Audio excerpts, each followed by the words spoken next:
You're listening to the Options Insider Radio Network. For more quality options programs, visit www.theoptionsinsider.com or search for Options Insider Radio Network in your podcast provider of choice. Listeners can also access all of our programming through our mobile app, available in iTunes and on Google Play. The options market can be a confusing place. Sorting through the daily avalanche of data, alerts, updates, articles, and analysis to find the most important information is an overwhelming prospect. But now you have help. Welcome to the Options News Rundown, the only program that breaks through the noise to bring you the most important news and information from the world of options. Every day we bring you the top 5 option stories curated by the options experts at theoptionsinsider.com, the premier source for free options information. The Options News Rundown is brought to you by Market Taker Mentoring, the leader in option trader education. Get trader education, daily trade ideas, and more with a free 1-week trial of Market Taker Mentoring's live Advantage group coaching class by visiting markettaker.com/insider. And now it's time to break through the noise. It's time for your Options News Rundown.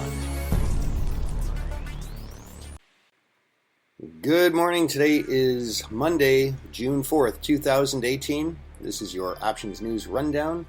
I'm Dan Passarelli. Our first story today is from investing.com. It's the top 5 things to know in the market on Monday. First thing to know is Dow futures rise 150 points. U.S. stock markets look set to start the week on a firmly positive note, with investors using last week's robust U.S. jobs report to drive markets higher. At 5:40 a.m. Eastern Time, the blue chip Dow futures were up 150 points, or about 0.6%, while the S&P 500 futures tacked on 12 points, or nearly 0.4%. The second thing to know is China warns the U.S. on tariffs.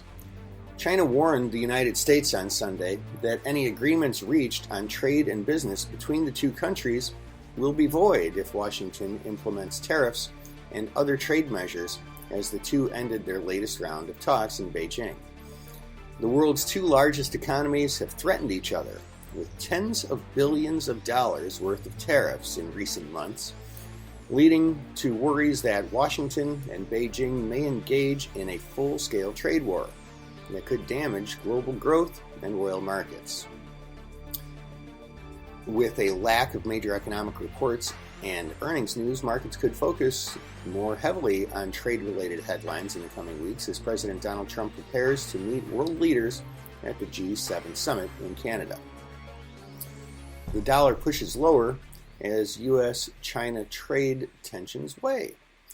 The dollar started the week lower after weekend talks between the U.S. and China on trade ended without a breakthrough, raising the danger that negotiations could collapse. The dollar was off almost 0.4% to 93.76. There are no Federal Reserve speakers in the coming week, since it is the quiet period ahead of the June 12th through 13th Federal Open Market Committee meeting, when the Fed is widely expected to raise interest rates. Fourth thing to know is oil prices stay under pressure.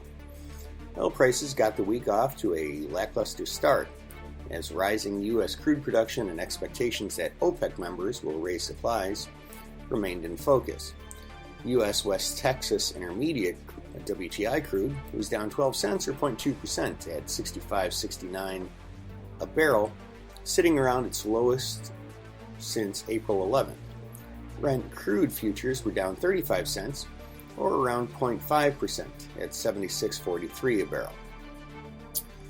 And the fifth thing to know today is European markets and the euro are boosted by easing political risks.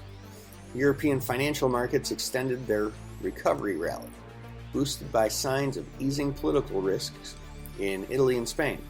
The Pan-European Stocks 600 was up around 0.5% during mid-morning trade, with all sectors and major bourses in positive territory. Our second story today is also from investing.com. Most cryptocurrencies plunged in May. After a banner month in April, cryptocurrencies had an appalling May. Headlines were dominated by news of a U.S. criminal investigation into whether traders are manipulating the price of Bitcoin and other major digital coins. The U.S. Department of Justice, along with the Commodity Futures Trading Commission, opened a criminal probe on May 24th into the possibility that traders are using illicit tactics, such as spoofing, where an investor places orders that are intended to manipulate the price of an instrument and flooding the market with fake orders. The investigation, which is still in its early stages, is the U.S.'s latest effort to crack down on an industry that was initially embraced by those who were distrustful of banks and government control over monetary policy. Even before news broke of the U.S. investigation, some market participants have alleged that the crypto manipulation is rampant. Last year, a blogger flagged the actions of Spoofy, a nickname for a trader or group of traders that have allegedly placed $1 million worth of orders without executing them. Additionally, on a technical basis, most digital currencies fail to break out of their downtrends and rise back above their respective 200-day moving averages. This usually signals that sellers are still in control. Our third story today is from CNBC.com, and they assert the oil market is doing something it hasn't done in 3 years, and it's bullish for crude. The spread between West Texas Intermediate and Brent crude futures has widened to new extremes recently, and this is a bullish development. The spread has reached more than $11, the largest since mid-2015. WTI is trading a little over $65 a barrel, while European Brent crude, the international benchmark for oil, is trading near $76. This is more than double the size since the beginning of May, and this deep discount will become extremely attractive as producers work through the pipeline constraints. Both contracts peaked on May 22nd before selling off sharply, due in part to OPEC production decisions and technical selling. While Brent has recovered back into the middle of this range, WTI remains relatively muted. Rising domestic shale production and the inability to move this crude through the pipeline into the Gulf of Mexico are two key catalysts. And our final story today is from CNBC.com. Facebook reportedly gave personal data to 60 companies, including Apple, Amazon, and Samsung. Facebook struck dozens of data sharing deals with smartphone and tablet makers over the last decade, according to a report by the New York Times. The newspaper revealed Sunday that Facebook has formed at least 60 data sharing partnerships with device makers, including Apple, Amazon, Microsoft, and Samsung, over the last 10 years. Without explicit consent, these deals granted device makers access to Facebook's user relationship status, political leaning, education history, religion, and upcoming events, the Times reported.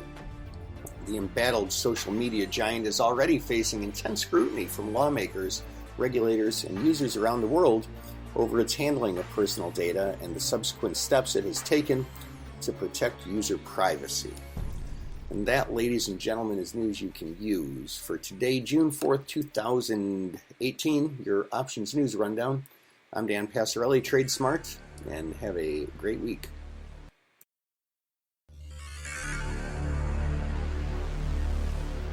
Thank you for listening to the Options News Rundown. To learn more about these stories or any other developments from the world of options, visit www.theoptionsinsider.com, the premier source for free options information.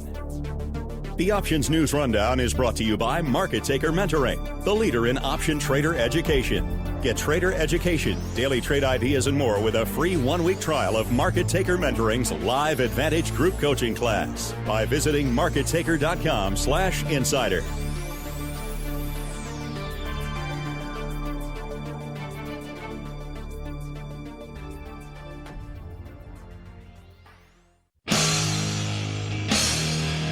The preceding program was a production of the Options Insider Radio Network. For more quality options programs, visit www.theoptionsinsider.com or search for Options Insider Radio Network in your podcast provider of choice. Listeners can also access all of our programming through our mobile app, available in iTunes and on Google Play. Don't forget to follow along with your favorite programs and submit your own questions for the hosts at twitter.com/options, facebook.com/theoptionsinsider, or via questions at theoptionsinsider.com.